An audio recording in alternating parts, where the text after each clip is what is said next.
성경 말씀을 봉독합니다. 마가복음 10장 17절에서 22절까지입니다.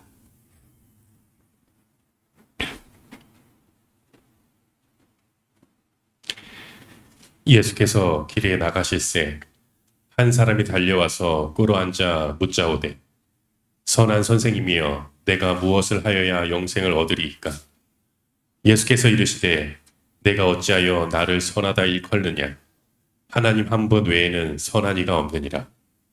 내가 계명을 안 하니 살인하지 말라, 간음하지 말라, 도적질하지 말라, 거짓 증거하지 말라, 속여 취하지 말라, 내 부모를 공경하라 하였느니라.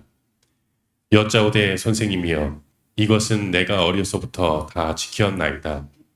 예수께서 그를 보시고 사랑하사 가라사대 내게 오히려 한 가지 부족한 것이 있으니 가서 내 있는 것을 다 팔아 가난한 자들을 주라.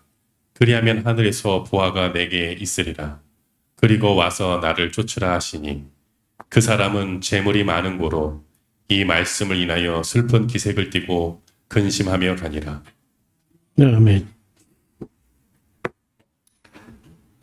이 유명한 사건이고 또 여러 차례 아마 이 말씀을 들으신 분도 계실 겁니다.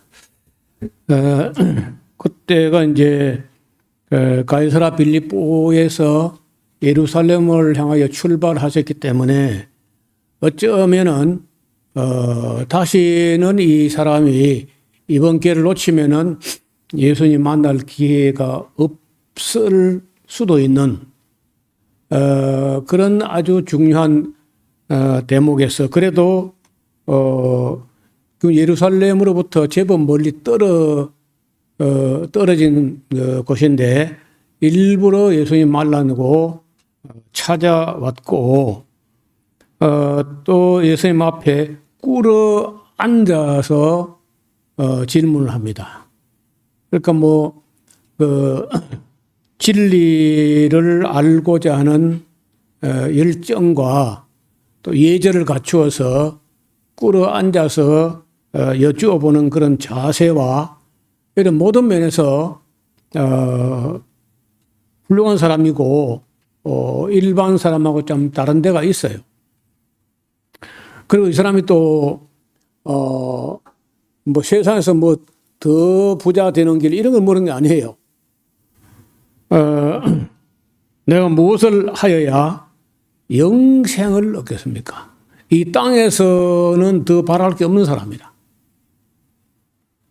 그래서 이 땅에서 여러분, 이 땅에서 우리가 먹고 마시고 쓰고 누리고 그래도 나오면 또 자녀에게 상속하고 이렇게 여유가 생겼는데 그런 여유도 없는 사람들은 거기까지 소유에 부족한 것을 채우려고 아등바등 애쓰는 그런 단계가 있고 그 정도는 훨씬 넘어섰는데 그런 문제까지 염려하지 않지만은 사람에게 가장 중요하고 가장 가치 있는 질문은 영생이죠, 영생. 어떻게 하면 영원한 생명을 얻겠습니까? 이걸 이제 질문했다는 겁니다. 그런데 예수님께서 주 예수를 믿으라 이렇게 하면 이렇게 할 줄 알았는데 그러지 않고 일단 예수님을 보고 이 사람이 선한 선생님이여 하고 예수님을 보고 선한 선생님이 그것도 어렵거든요.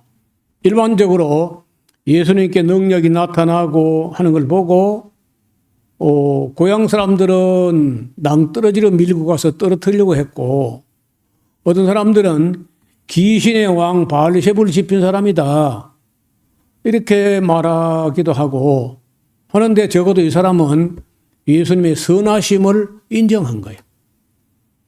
그것도 쉽지 않습니다. 선한 사람을 선하다고 인식하면은요, 그 대단한 거예요. 이 세상에서 상당히 많은 사람은요, 그 잘 못해요. 선한 사람을 두고 선하다 생각 안 해. 좀 위선이다. 쇼하는 거다. 그냥 선한 척 하는 거다 이렇게 보지 그 선한 걸 잘 안 봅니다. 지금도 똑같이 이재명을 보고도 진짜 나쁜 놈이네. 5가지로 고발당했는데 한 개도 안 그래 나오니까 진짜 나쁜 놈이다 이렇게 하는 거예요. 또 한편은요. 윤석열 같이 괴악한데도 불구하고 계속 윤어게인 한 사람 또 있다니까. 여러분 예수님이 십자가에 달렸을 때 그 한편 강도는 여전히 그저 욕하는 거 봤잖아요.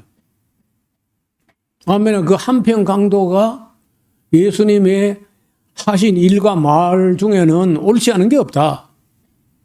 이렇게 말하는 사람이 있는 거예요.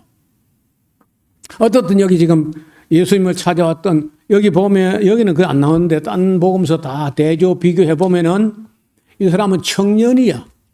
그 나이도 안 많아요. 청년인데 부자다.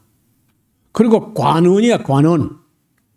그 공직 사회에서 젊어서부터 인정된 관원까지 올라가고 가진 게 부족한 게 없고 선한 분으로 인식할 수 있는 정도 되고 겸손도 갖추었고 추구하는 것이 이 세상에서 뭐 잘나고 출세하고 이런 것이 아니고 영원한 가치가 있는 영원한 생명을 찾는다. 이 정도면요 상당한 수준의 이런 사람인 거야.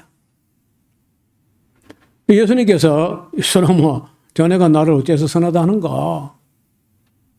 선한 분은 한 분밖에 없는데 하나님 한 분에는 선한 분이 없어. 그 말 속에는요 그래 내가 선한데 자네가 선한다고 인식했다는 대단한데 실제 선한 이는 한 분밖에 없어. 그러면 자네가 나를 하나님의 아들 하나님을 알긴 알고 말하는가. 그런 것도 그런 그런 질문도 간접적으로 들어있다고 봐요. 그거 잘 없거든요. 여러분 안 믿을지 모르지만요. 제가 고향 땅에서 동네 소문나기로 뭐 공부도 열심히 하고 잘하고 또 반에서도요 착한 사람으로 담장이나 뭐 연못이나 뭐 무너져 있으면요 그건 내 당분도 아니고 누가 신 건 아니다. 발보고 들어가서 내가 그런 담을 쌓고 수보하고 고치고 이런 걸 놓고 누가 야 저 좀 착하다 이래 보는 그런 사람 아무도 없어요. 저 새끼 저거 선생님이 잘 보려고 한다. 선생님에게 잘 보이려고 저 쇼한다. 그래 합니다. 선하다고 누가 선하는 거 잘 안 알아줘요, 세상이라는 게. 그런데 여기 어떻든 예수님을 보고 선하다고 인식 안 하면 이 사람이 무릎까지 꿇고 와서 그 여쭤보고 하겠어요. 내가 볼 때 예수님보다 나이가 많았을 거라. 젊다고 하지만은 예수님보다 나이가 많았을 텐데 그런데도 가서 꿇어 엎드려가지고 선한 선생님이여 하고 예를 갖추고 그 대단한 경지거든요. 그런데 예수께서 이러시되 네가 어찌하여 나를 선하다고 일컫느냐. 하나님 한 분 외에는 선한 자가 없는데 자네 알기는 알고 하는 소린가 하는 의미가 들어있는데 자네가 계명을 알 것이 아닌가. 근데 여기서는 이렇게 좀 이야기가 빨리 진행되는데 다른 복음서 보면요. 네가 살고자 하면 계명을 지키라 그랬어요. 그러니까 이제 그 부자 청년이 관원이 무슨 계명입니까? 물었다고. 물었을 때 예수님께서 살인하지 말라, 간음하지 말라, 도둑질하지 말라, 거짓 증거하지 말라, 뭐 그런 거지 이렇게 했단 말이에요. 여기는 또 속여 취하지 말라, 내 부모를 공개라. 그거 다 넣어서 앞을 좀 그림을 보실까요? 예수님 말씀이 이 살인하지 말라보다는 내 부모를 공개라 이게 문제잖아요. 5계명이니까. 적어도 이 관원 정도 됐으면요, 1, 2, 3, 4계명까지는 언급할 필요도 없어. 그거는 뭐 당연하고 그거를 안 지키면서 예수님 찾아올 리도 없는 사람 없는 거야. 그거는 뭐 다시 더 물어볼 것도 없고 하나님께 대한 거는 그런 기본 신앙을 갖고 있다 손치고 사람을 대하여 살인하지 말라 당연히 안 했죠. 간음하지 말라 당연히 안 했죠. 도둑질하지 말라 안 했겠죠. 거짓 증언하지 말라. 이 관원쯤 되면요 때로는 재판관도 될 수 있는 입장인데 그거 안 했겠지. 그런데 그것도 살짝 말을 바꿔서 여러 가지 계명 중에 속여 취하지 말라 이런 말이 있어요 없어요?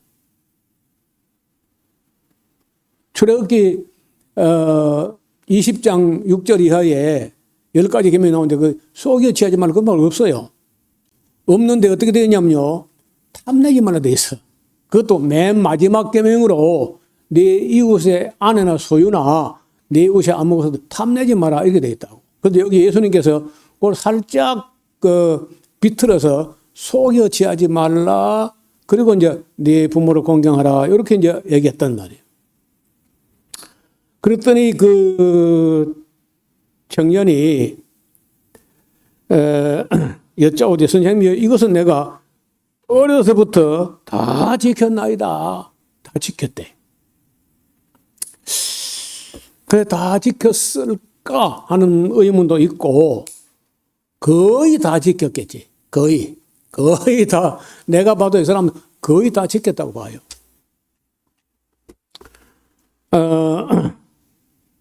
근데 하나님 예수님 볼 때는 다는 아니야. 그게 뭐가 걸렸느냐? 속여 취하지 말라 혹은 탐내지 말라 요 걸렸다고. 그거는 예수님 앞에 점수를 못 딴 거야. 그 마지막 10가지 계명 중에 한 계명은 치명적으로 문제가 돼. 부자거든. 여러분 부자가 된다고 하면은요, 그 속여서 취해가지고 부자가 되는 사람이 제일 많아. 부자가 되려면 일단 누구를 속이든지 해야 부자가 돼요. 그냥 안 하면 주가를 조작하든지 세상에 난리를 일으켜가지고 어떤 어려운 환경이 만들어져야 부자가 가진 걸 가지고 더 돈을 벌 수 있는 기회가 와요. 만약에 일한 만큼 노동한 대가로 고가, 고용의 대가로 차근차근 봉급받아서는요 거의 부자 안 됩니다. 그 부자가 됐다는 거는요 누군가 속여가지고 부당 이득을 취해야 부자가 된다. 그러니까 부자는 정말 천국 가기 정말 어려울 거예요. 여러분 트럼프 같은 사람은요 자기가 봉급 받아가지고 열심히 노동의 대가로 그런 부자가 될 수가 없어요. 여러분 부자가 언제 돈 버냐 하면요 세상에 난리가 나거나 전쟁이 나거나 세상이 발칵 뒤집히는 글로벌 금융위기가 오거나 아니면 막 큰 대공황의 날이 오거나 이런 날이 오면요 가난한 사람들은 쫄딱 망하게 되고 가진 사람들은 가난한 사람들이 헐값으로 내놓은 걸 다 사들여가지고 금방 회복되면서 떼돈을 버는 거예요. 그래서 주가를 조정하려면요 전쟁을 해야 됩니다. 전쟁하면 주가가 팍 떨어지는 거예요. 팍 떨어지면은 부자들은 돈 딱 준비해갔다 이때다가 엉창 사가지고 돈 버는 거예요. IMF 같은 때에 돈 가진 사람들은 엄청나게 돈 벌었고 글로벌 금융위기나 1929년도 미국 대공황 때 부자들은 억만장자가 되고 가난한 사람들은 길에 나왔는 거예요. 그게 자본주의 공식이 그래.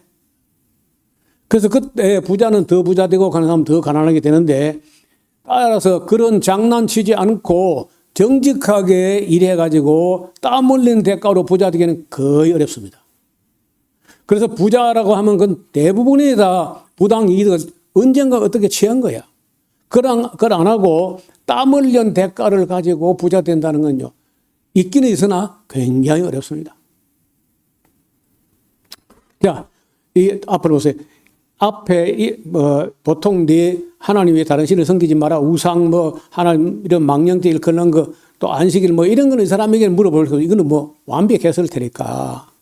그리고 4, 5, 6, 7, 8, 9까지도 범하지 않았다고 봐요. 근데 10번째 여기 예수님께서는 요 5번째 속여 취하지 말라 이런 말은 출애굽기 19장 출애굽기 20장에는 안 나오고 출애굽기에는 탐내지 말라 되어 있는데 이걸 예수님이 살짝 말을 바꿔서 속여 취하지 말라.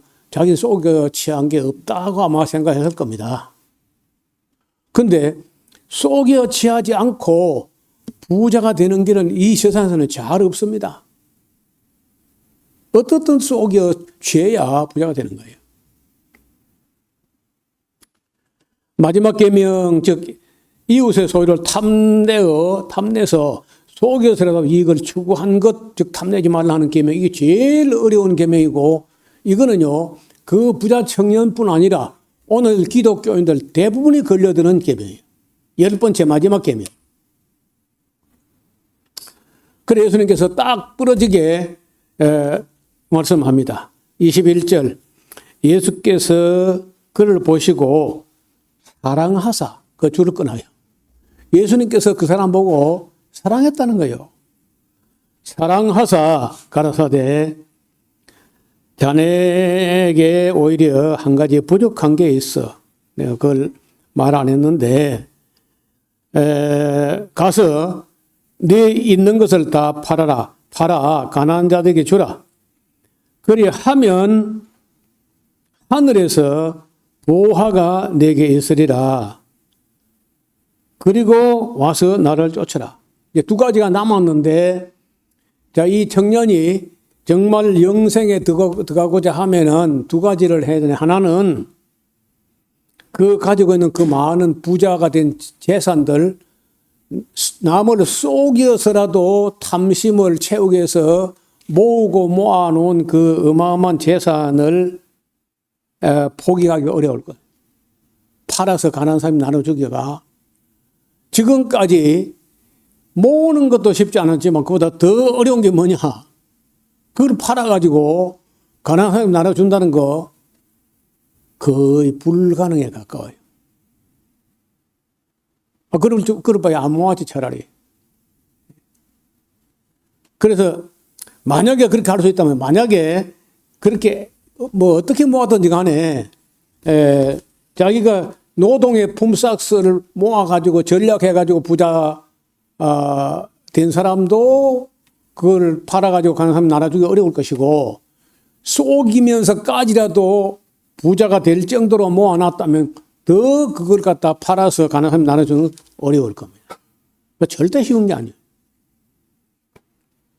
이런 말이에요. 지금 서울에 우리 교단을 비롯해가지고 서울에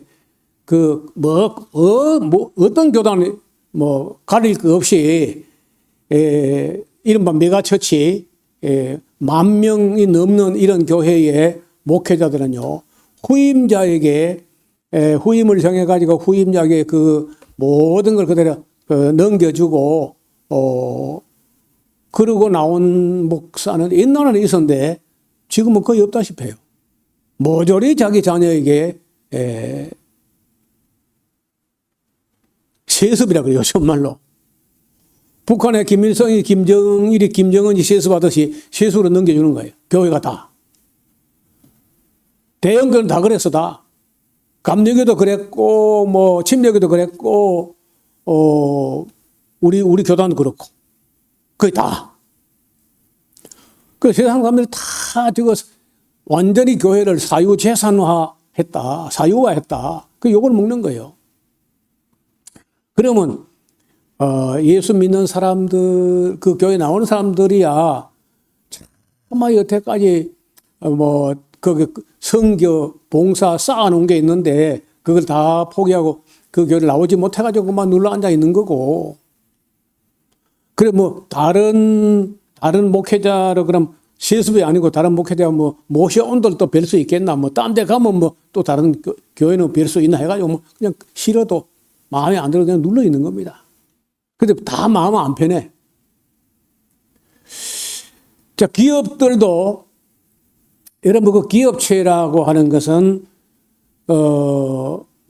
대체적으로 뭐 웬만한 기업은 다 주식 회사입니다. 그러면 그 회사랑 개인 그 오너의 것이 아니고 오너가 아니고 그냥 그 경영자 CEO일 뿐이고 주인은 주주거든. 주주가 주인인데 주주 총회를 해가지고 후계자 결정한 데가 별로 없어요. 다 그냥 아들에게 넘기게 되면 이게 상속세가 엄청나게 나옵니다.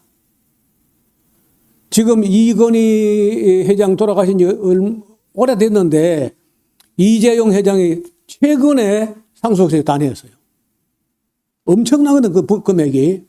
그래도 다른 사람에게 넘기는 것보다 낫다 해가지고 기업체도 그게요. 일정 부분은 자기 아버지가 그 창업주라면은 그 사람에게 어떤 소유권이 있는 것처럼 보이지만은 주식회사는 근본적으로 주주들의 것이야. 만약에 51%가 그 오너의 주식으로 되어 있다면 또 다른 문제인데 그렇게 못하게 되어 있을 겁니다. 우리 법에. 그래서 주주총회에서 후계자를 결정하게 되는데 그게 다 그래 안 되고 거의 다 아들에게 넘어간다고요. 그보다 더 놀라운 거는요. 그 기업체가 그만큼 성장하는 과정에 10번, 20번 나라가 공적 자금을 투여해가지고 부도난 걸 또 건져주고 부도난 걸 또 살려주고 해가지고 그 기업도 사실은 공공의 것이지 개인 게 아닙니다. 창업주고 누구였든 간에. 주주들의 것이고 우리 국가가 공적 자금을 틀어부어 가지고 몇 번이나 살려냈기 때문에 공공의 것이지 그게 개인 게 아닌 거예요, 사실은요. 그러니까 세습할 수 없는 겁니다, 법적으로. 그렇다 그렇게 하는 거예요. 여러분 이래서 그 속여서라도 이익을 추구해가지고 부자가 됐는데 그걸 다 팔아가지고 가난한 자에게 나눠준다. 그 굉장히 어려운 문제고 더 어려운 문제가 또 한 가지 남아있어요. 그리하고 와서 나를 쫓으라. 그 가능할까요? 그렇게 다 예수님 말씀대로 나눠주고 예수님을 와서 쫓는다면은요. 그건 진짜 신자고 재물을 최고 우상으로 본 게 아니고 그리고 그런 사람 털리면 영생 얻을 거야. 근데 그게 잘 안 된다는 거죠. 두 가지가 안 돼. 그걸 팔아가지고 가난한 사람 나눠주는 것도 안 되고 그리고 와서 예수님을 쫓는 것도 잘 안 되고.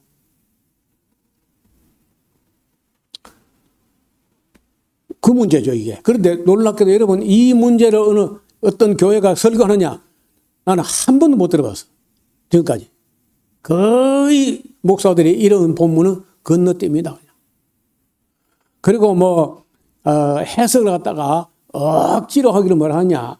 그 예루살렘에 가면은 낙타가 바늘 끼 그 말이 안 되는 거 예수님께서 할 리가 없고 예루살렘에 가면 문이 바늘 끼 문이라는 문이 있다.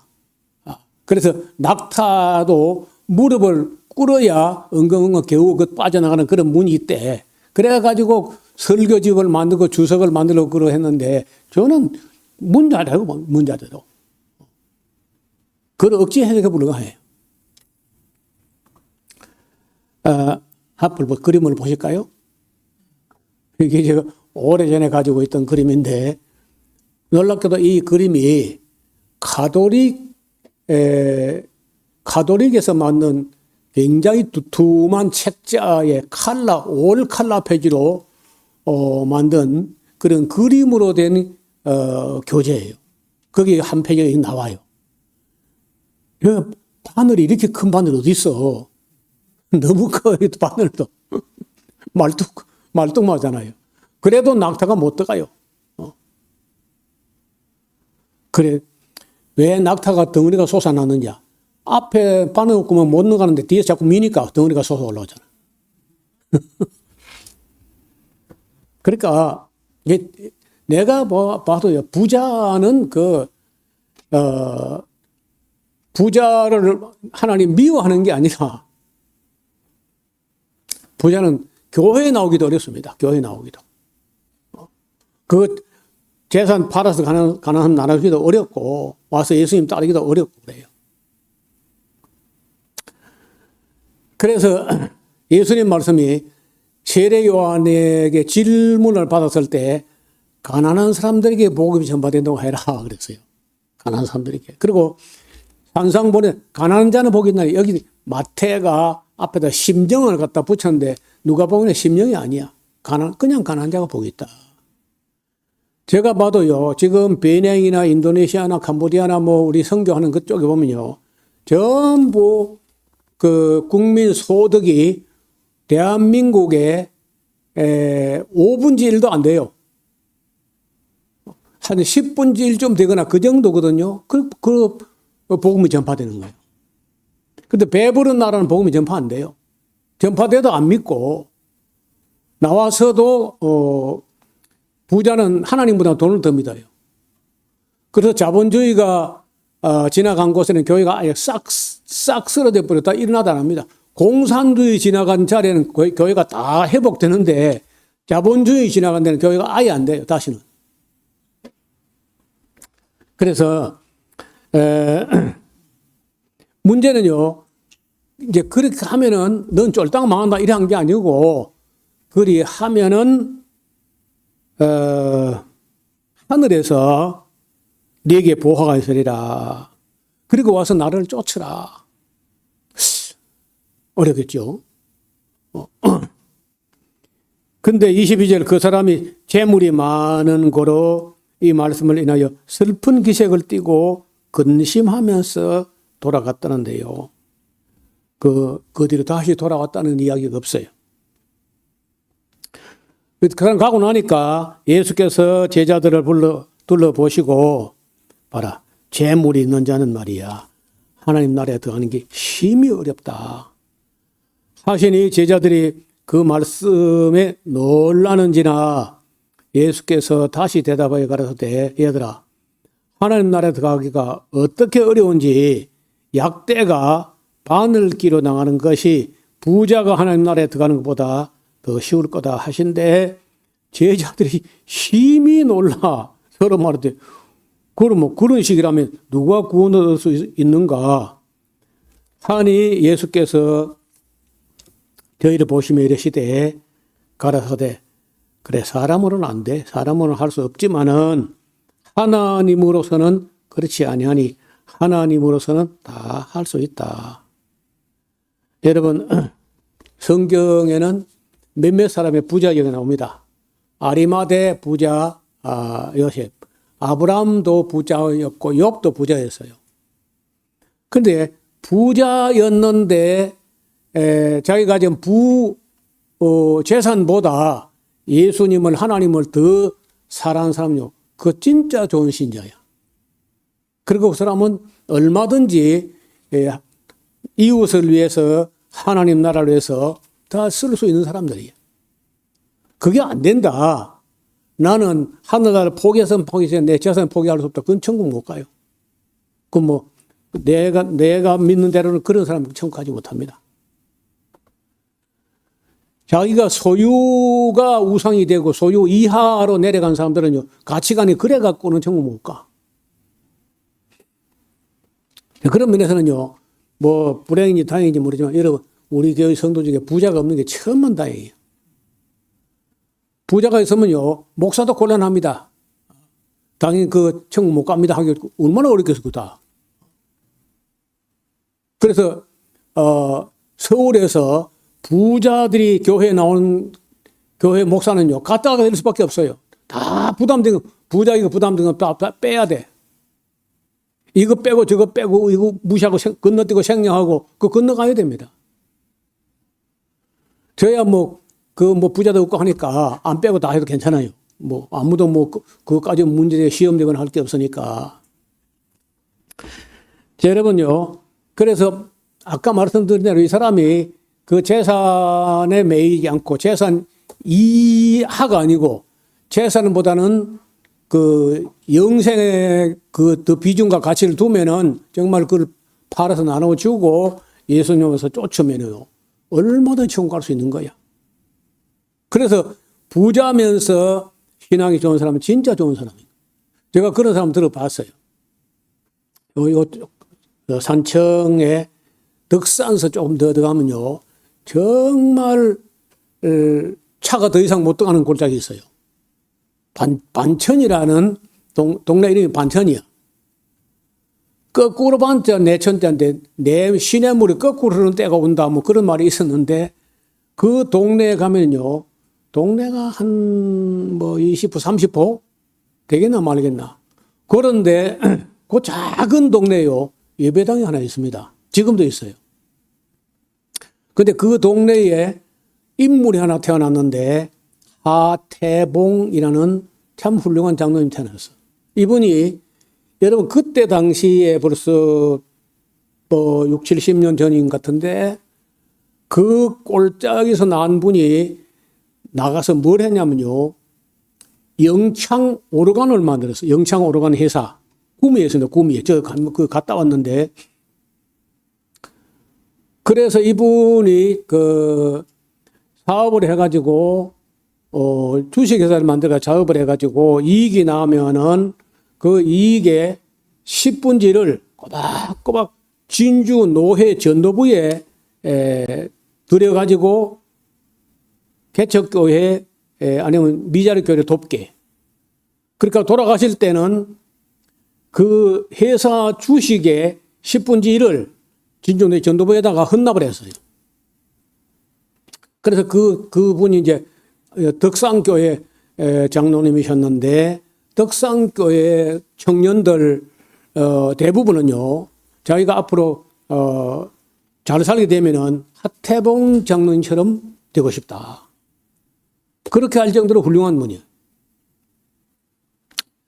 그래서 여의도에서 80년도 세계 복음화 대성회를 할 때 우리가 이 진주에서 여러 목사 장로들이 올라갔는데 그때 저는 전도사로 따라 올라가가지고 그 장로님 집을 방문했는데 흐름한 아파트에 살고 있는데요.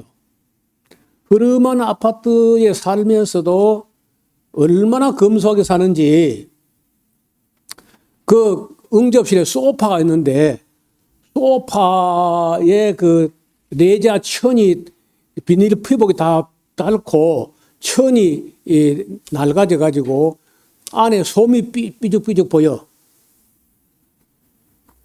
그래서 본 사람들마다 좀 그 충격이었어요. 누가 뭐 그 자주 가지도 않고 모처럼 갔는데 그런 모습을 보고 누가 이제 아무나 그 말 꺼내기 어려운 일인데 장로님 그 뭐 장로님 좀 되면서 이렇게 안 살아도 되지 않습니까? 그렇게 하면서 한번 검소한 것도 너무 지나치다는 식으로 누가 진담 반 농담 반으로 한마디 했더니 그 하태봉 장로님 하신 말씀이 자기가 개척교회 하는 사람 목사 전도사들의 사정을 다 헤아리지 못하지만은 그래도 자기가 돕는 자기가 조금씩 좀 돕는 그 도움을 받는 교역자들의 생활비를 보니까 평균 14만 원인가 되더란 거예요. 그래서 이 하태봉 장로님이 자기도 그 전도사들보다 내가 더 잘 살아도 되겠나 해가지고 14만 원 가지고 생활하려고 애를 쓰다 보니까 뭐 그냥 그렇게 이야기하더란 거예요. 그래 뭐 기속말로 이야기했을 텐 조용한 말로 그 소문이요. 나중에 다 퍼졌어 진주노회에.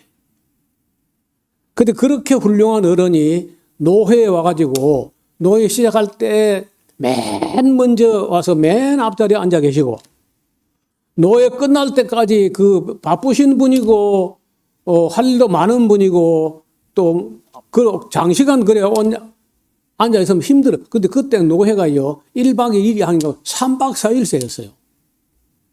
그런데도 첫 시간부터 끝 시간까지 한 번도 자리를 비우지 않고 발언도 안 해요. 항상 가만히 듣고 계시고, 이분이 앉아있는 그 자체가 하나의 질서야. 여러분, 우리 진중에 이런 어른이 있었다고.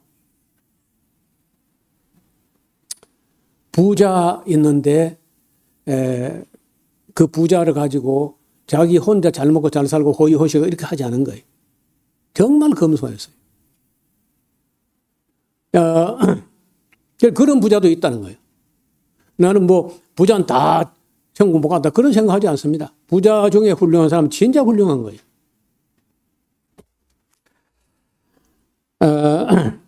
근데 참 그 뒤에 뒤에가 씁쓸하게 됐는데 진주노회에다가 그 주식 10%를 갖다 헌납을 했는데 진주노회 정치꾼 목사 장로가 그 주식을 팔아치웠습니다. 그런데 하태봉 장로님이 돌아가실 때 유언은 하기를 과일은 따먹되 나무는 베지 말라 그랬어요. 그 유명한 명언처럼 나오는데 과일은 그 주식으로 말미암아서 이익 배당이 오면은 이익은 노예에서 전도비에 쓰는 과일은 따먹는 게 좋은데 나무는 베지 말아달라. 그 주식을 처분하거나 아니면 뭐 팔아치우거나 그렇게 하지 말았으면 좋겠다. 그렇게 하시는데 정치꾼 목사 장로들이 그걸 다 팔아가지고 자기들 정치 자금으로 해가지고 그렇게 하는 걸 보고 내가 그 낱낱이 제목을 다 파가지고 그걸 가지고 노예 폭로해가지고 퍼뜨리고 이제 그때부터 진중에 싸움이 붙었는데 3년 반을 싸웠습니다. 한때, 두때, 반때, 3년 반. 그 싸우다 결국 내가 쫓겨났죠. 제가 개척해가지고 14년을 심호하던 원직교에서 쫓겨나가지고 밀양으로 유배를 가다시피 했던 거예요. 그 사건 때문에. 이게 목사 장로가 할 짓이냐. 그 하태봉 장로가 사무원으로 격리로 쓰던 수양딸 같은 딸을 키워서 결혼시켜서 마치 대릴 사위 같이 한 사람을 키웠는데 그 사람도 어느 교회 장로가 돼가지고 이 사람이 경영권 찬탈을 위해서 우리 진주노회 지분 10%를 가져가면요. 그 사람이 52%, 51% 가져가는 거라. 대릴 사위였던 그 배은망덕한 그 사위도 그렇고 그리고 진주노회 목사 장로 정치꾼들이 하는 짓도 그렇고 그래 뭐 그걸 보고 내가 입 닫고 비굴하게 침묵하게 되면은 나는 하나님 앞에 영원히 낯을 들지 못할 것 같다. 그래서 저는 또 그 뒤에 그런 싸움을 뒤에 안 서거든요. 맨 앞에 서가지고 총알 다 맞고 그리고 그 사건으로 아무도 안 쫓겨나요. 저만 쫓겨났잖아요. 제가 그런 걸 보고 그때 보고 그래서 목사 장로 중에 절반 천국하면 기적이다 그랬어요. 그 문제 때문에 노예가 얼마나 싸움이 나가지고 총회장 정봉양 목사라고 전주 출신 목사님이 그 노예 문제 수습하러 온다니까 목사 장로가요 강목을 준비한다 하더라고요. 그 총회장 그 강목 그 둘에서 못 오고 말았잖아요. 여러분 그래서 노회나 총회나 목사나 장로라고 믿지 마세요. 가짜가 많아요. 부자 그 천국 못 갈 수 있어.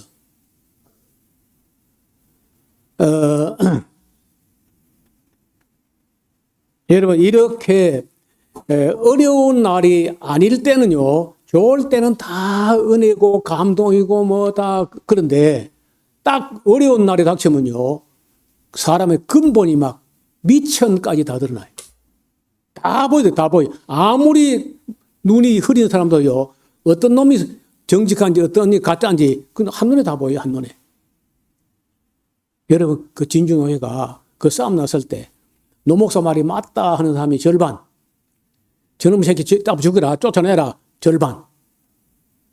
홍해바다처럼 딱 갈라져요. 쫙 갈라진 게 노회가요. 그래서 야 자주 일어나면 안 되지만은 가끔은 그런 일이 일어나야 사람의 근본이 보인다는 거예요. 베드로가 또 다시 그 충격이 돼가지고 베드로가 여쭤봐 그러죠. 보소서 우리가 모든 것을 버리고 주를 쫓았나이다. 딴 복음서는요. 그런즉 우리가 무엇을 얻을 수 있으리까?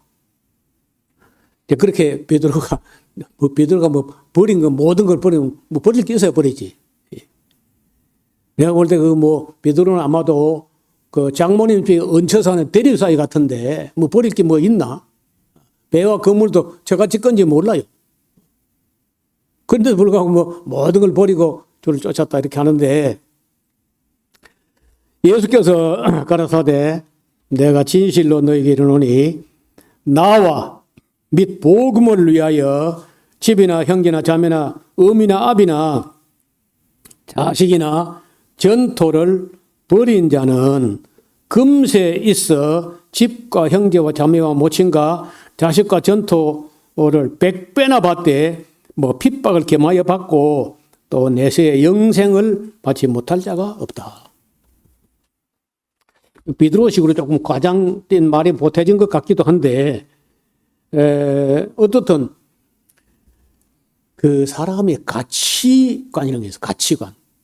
어떤 것에 더 가치를 두느냐 해가지고 그 가치관이 발라야 돼. 무엇이 더 중요한지, 무엇이 더 경한지, 경중을 따라가지고 더 중요한 가치를 해서 더 경한 가치를 내려놓을 수 있는 사람만 발전하고 성장되는 거예요.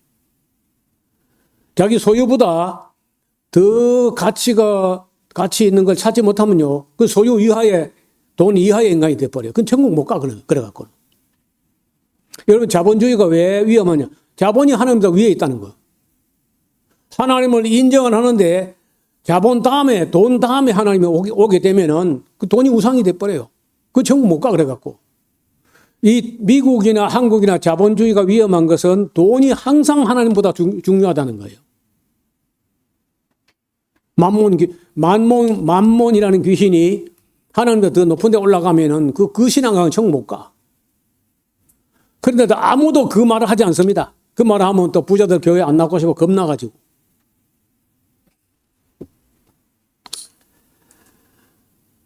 어, 31절 그러나 먼저 된 자로서 나중되고 나중된 자로서 먼저 될 자만 포기했다고 당장 이 세상 10배나 100배나 더 받아 부자 되고 이렇게 되지 않습니다. 어떤 사람은 주님을 위해서 모든 재산 다 포기했는데 죽을 때까지 하나도 100배는 고사하고 본전도 못 찾고 죽는 사람 많아요. 어디 가서 보상이 있느냐? 천국 가서. 아까 그 부자 봤잖아요. 하늘에서 네게 상이 있다. 하늘에서. 이 땅에서는 없고 땅에서 있는 사람도 있고. 그러니까 더 가치 있는 것을 볼 수 있어야 더 가치 있는 세상 차원으로 올라간다는 거예요. 하나님을 돈맛도 못한, 갖고 있는 현찰보다 못한 분으로 인식하면요 절대 그 신앙이 잘하지 못해. 체리와 가시덤불, 염려와 가시덤불에 막혀서 절대 잘하지 못하는 거예요. 소유도 땅에서 일정량 필요하지만은 그것이 하나님 더 하나님보다 더 소중하거나 귀중하거나 그렇게 해서는 신앙이 잘하지 못합니다.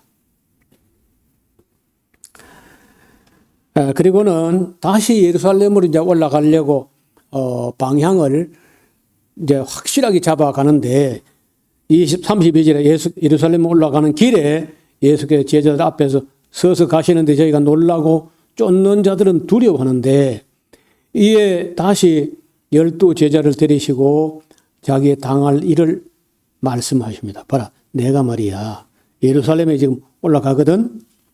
그리고 인자가 대제사장들과 서기관들에게 넘겨지게 되고 저희가 죽이기로 결의하고 이방인에게 넘겨줄 것이고 그들은 능욕하며 침뱉으며 채찍질하고 죽일 거야. 그런데 3일 만에 다시 살아난다. 아주 결정적으로 구체적으로 지금 두 번째 이 말씀을 하시는 거예요.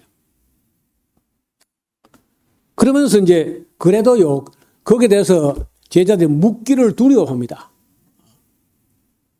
말 꺼내기도 두려워, 부담스럽고 두렵고, 그런데 그러면서 이제 그래 하거나 말거나 예수님의 걸음은 예루살렘으로 한 걸음 한 걸음 이제 날마다 갈보리산이 가까워지는 거예요.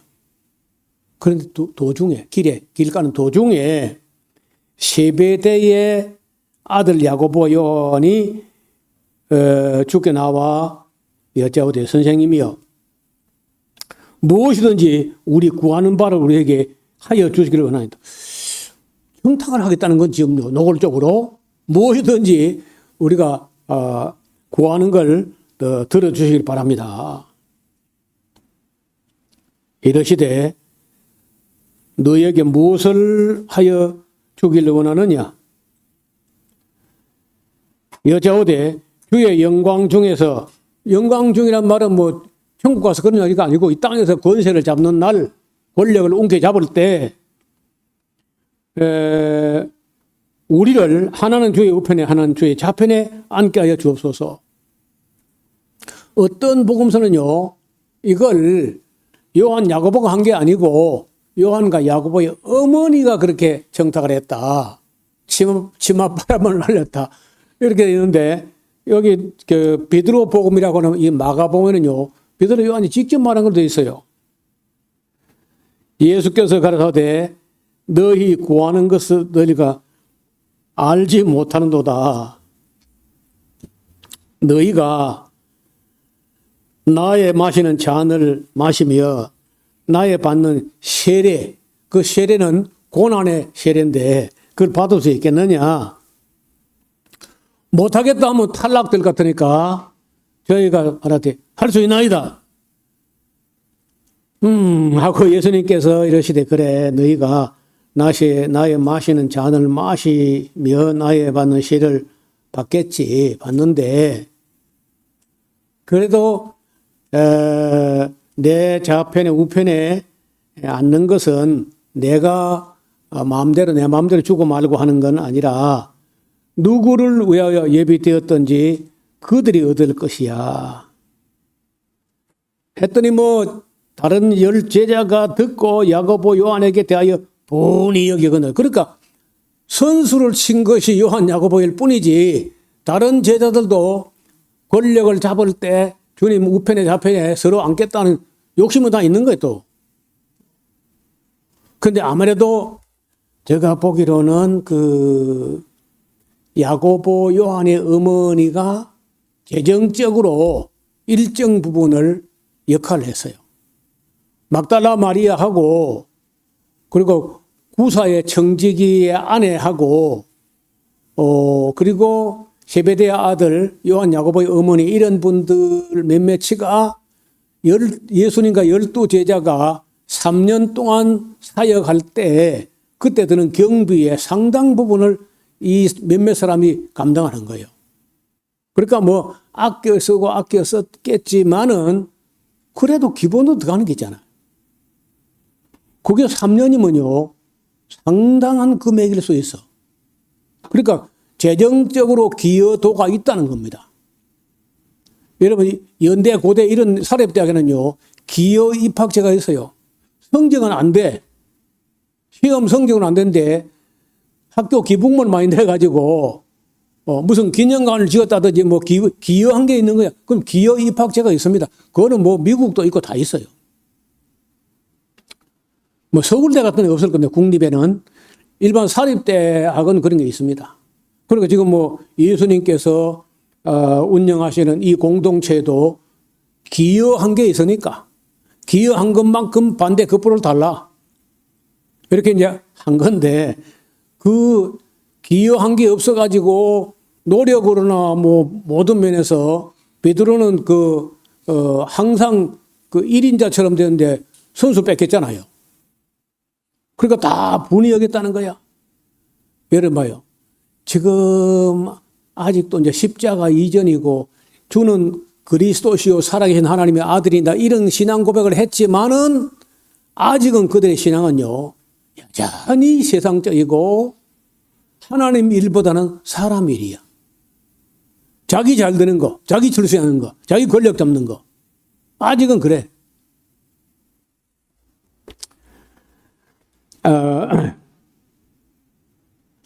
예수님께서 42절에 불러다가 이르시되 사람들아 이방인의 소위 집권자들 봐라. 저희를 임의로 주관하고 그 대인들이 저에게 권세를 부린 줄 너희가 알거니와 너희 중에서는 그러면 안 돼. 너희 중에 그렇지 아니하니 너희 중에 누구든지 크고자 하는 자는 너희를 섬기는 자가 되고 너희 중에 누구든지 으뜸이 되고자 하는 자는 모든 사람의 종이 되어야 돼. 그 역설적인 진리라 그래요. 파라독스라 그래요. 파라독스. 거꾸로. 자, 봐라. 인자가 온 것은 섬김을 받으려 함이 아니라 도리어 섬기려 하고 자기 목숨을 많은 사람의 대속물로 주려고 하는 것이다. 뭘 알기는 알고 뭘 구해라. 이렇게 말해도 아직은요, 그거 이해됐다고 보지 않습니다. 이것이 지금 복음서를 기록할 때쯤 됐을 때는 그로부터 30년 정도 지나서 AD 60년에서 65년 그 어간에 떼 가지고 마가복음 정도가 기록됐을 텐데 세월이 한참 흐른 후에야 제자들이 그때 우리가 이런 철딱선이 없는 소리를 했었다 하늘 돌아보면서 이렇게 기록한 거거든요.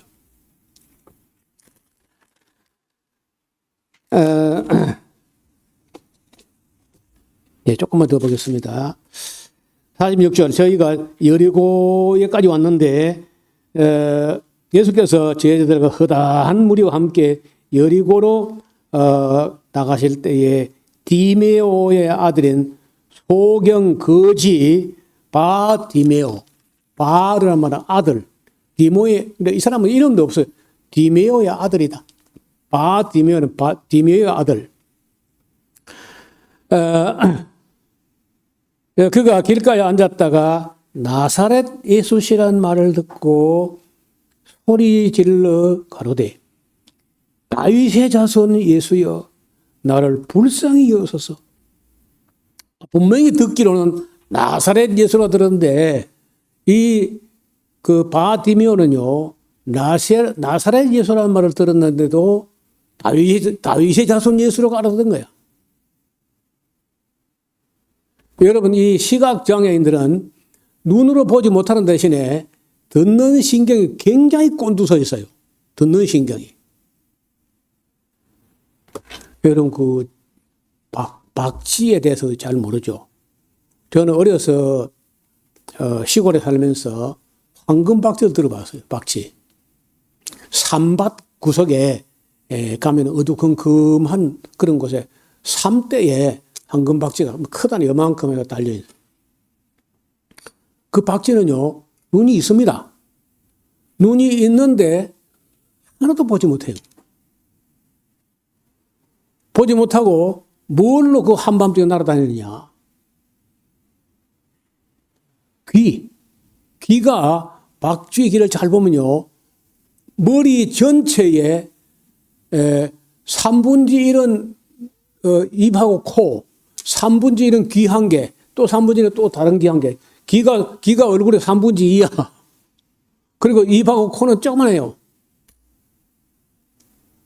근데 귀를 쫑긋 해가지고 자기 입에서 나가는 찌직찌직 하는 그 박쥐가 입으로 아주 초음파를 하는데 그 음파가 나가서 사물에 부닥쳤다가 반향돼가지고 귀에 오는 그 음파를 감지해가지고 위치와 그 거리와 방향과 이걸 다 감지해가지고 창살을 일부러 창살을 만드는데 박쥐 날개 길이를 이렇게 재가지고 박쥐 날개 길이가 다 쭉 패가지고 30cm 같으면요 10cm짜리 폭의 창살을 만들어.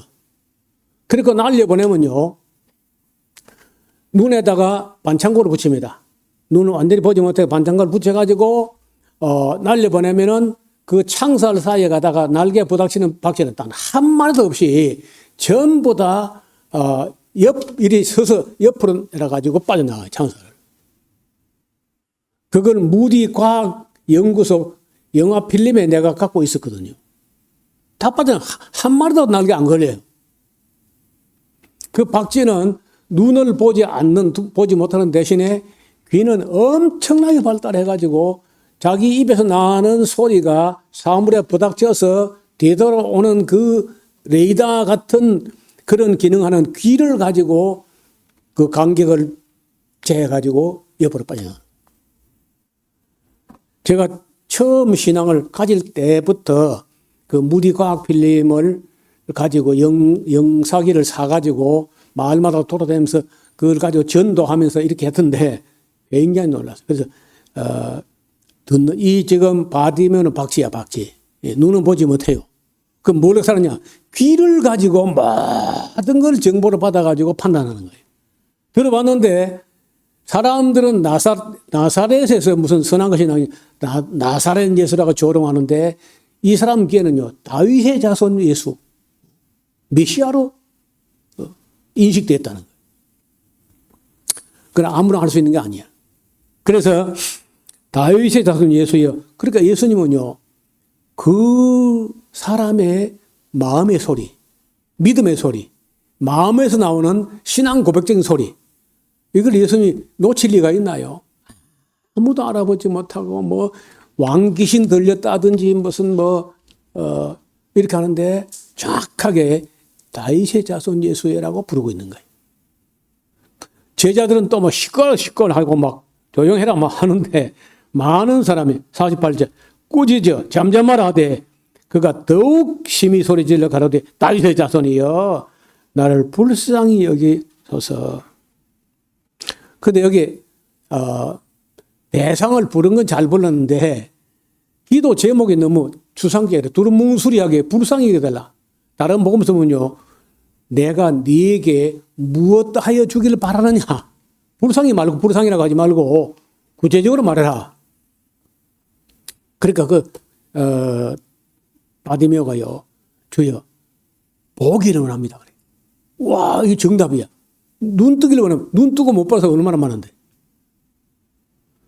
두 눈 뜨고 못 보는 사람이 많은데 보기를 원한다는 거예요.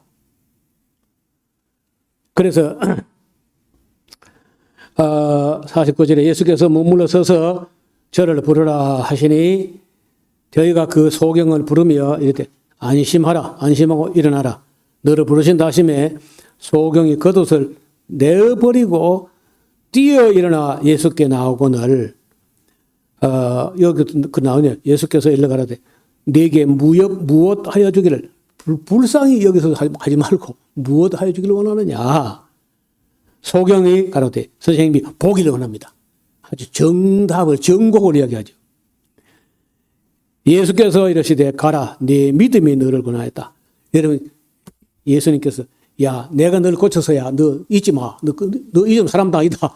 이렇게 한 게 아니고 네 믿음이 너를 권했다. 이렇게 말하는 사람은요 창세의 의도 아무도 없어. 예수님께서 분명히 그 능력과 은혜로 고쳐주셔놓고 내가 고쳤다 하지 않고 네 믿음이 너를 고는 거야. 하시니 제가 곧 보게 되어서 예수를 길에서 쫓으니라. 어쩌면은요 이런 사람이 그 시각장애인이 아니었다면은 예수님 못 만나고 못 믿고 했을지 몰라. 그렇잖아요. 또 예수의 얘기를 들었어도 뭐 나사렛 예수래? 나사렛에서 무슨 선한 것이 나겠느냐? 이런 식으로 붙고 두고 할 수 있는데 이 사람이 눈이 안 보이기 때문에 귀가 굉장히 발달하고 예민하고 민감하고 모든 정보가 듣는 걸로 돼서 정리가 되니까 여러분 믿음은 보는 나는 게 아니야. 들으면서 나니까. 잘 들은 거예요. 그리고 놀라운 것은 이 사람도 마지막 절체절명의 마지막 기회를 움켜잡았어. 어때 예루살렘 올라가면 이제 다시 못 만나는 거예요. 가뜩이나 시각장애인이. 그런데 그에게 있어 그 남아있는 장점, 못 가진 거는 뭐 끝도 한도 없고 부족한 건 끝도 한도 없는데 그래도 가진 거 하나가 예민하게 듣는 귀, 들을 귀, 그거 하나를 가지고 있었고 기회가 왔을 때 놓치지 않은 거예요. 그래서 그는 정말 영원한 생명의 반열에 들어가게 됐고 또 그 사람 때문에 얼마나 많은 사람들이 또 예수님 돌아왔겠나 한번 생각해 봐요. 그래서 우리가 지금 현재 가지고 있는 여러 가지 조건들은 불리하거나 뭐 충분치 않을 수도 있어요. 그래서 어쩌면은요, 예수를 만났을지 몰라요. 이봐요. 저 같은 경우에 만약에 우리 어머니는 저만 보면 울었어요. 저놈은 자식은 공부를 시키면 큰 놈 될 놈인데 그 공부 못 시켜가지고 맨날 그저 나만 보면 울었어. 근데 내가 그랬어요. 어머니 제가요, 큰 놈 안 돼도 큰 놈보다 더 좋은 놈 돼서는 괜찮습니다. 내가 만약에 공부했으면 틀림없이 그때는 이제 가문의 영광 공무원 되는 거예요. 공무원 되는 거. 그 내가 만약에 그때 뭐 대학은 꿈도 안 꿔서 고등학교까지는 갔으면 틀림없이 공무원 됐을 거라. 공무원 돼가지고 바빠가지고 뭐 그 독재 시절에 뭐 내가 예수를 믿기나 했겠나 또. 그때 공부를 못했기 때문에 뭐 목소리를 배우러 갔다가 그때 김신의 바람에 군대에 갔다 와가지고 뭐 어떻게 해가지고 그러니까 내가 그때 정상적으로 공부해가지고 공무원이 됐으면 예수님도 뭐 모르고 성경도 모르고 뭐 또 그래가지고 뭐 공직에 있어가지고 뭐 내 친구들처럼 술 먹다가 다 죽었을 거예요.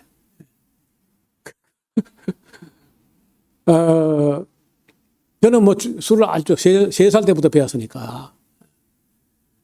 아버지가 막걸리를 마시고 이만큼 남은 또 맛보게 또 한다니까요. 쭉 빨아먹고.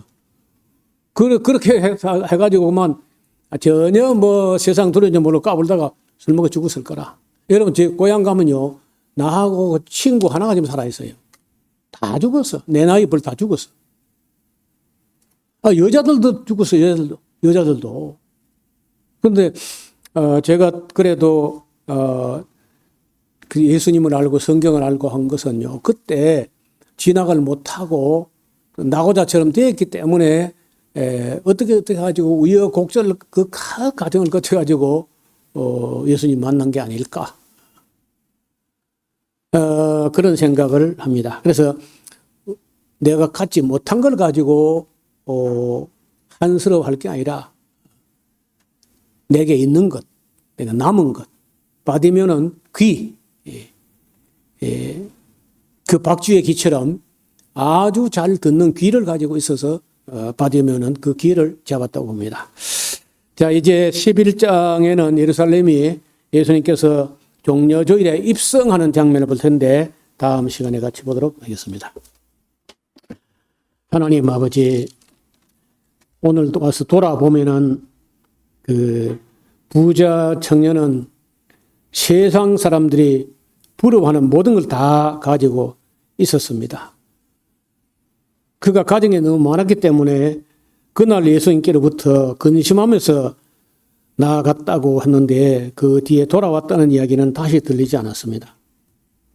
우리들도 하찮은 이 세상에 잠깐 쓰다가 말아버릴 그런 것 때문에 영원한 가치 있는 것을 놓치는 우를 범치 않게 하옵시고 무엇이 더 가치가 있는지를 가치관에 있어서 확실한 신념을 가지고 우리가 더 가치 있는 걸 추구하는 하나님의 사람들이 되게 하여 주옵소서. 예수님 이름으로 기도하옵나이다. 아멘.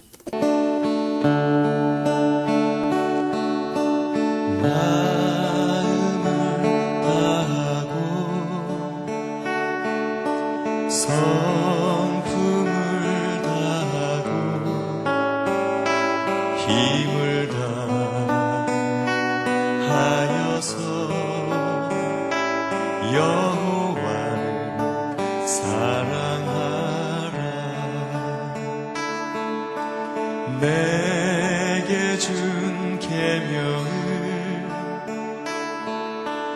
마음에 새기고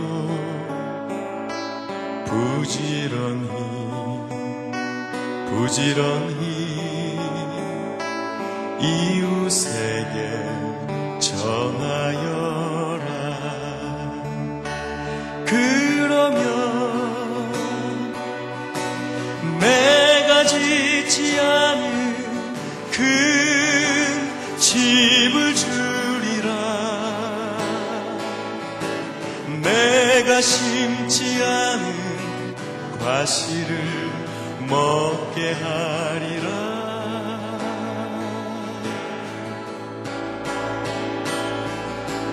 그러나 한 가지 잊지는 말아라. 죄인된 우리를 구원하신 여호와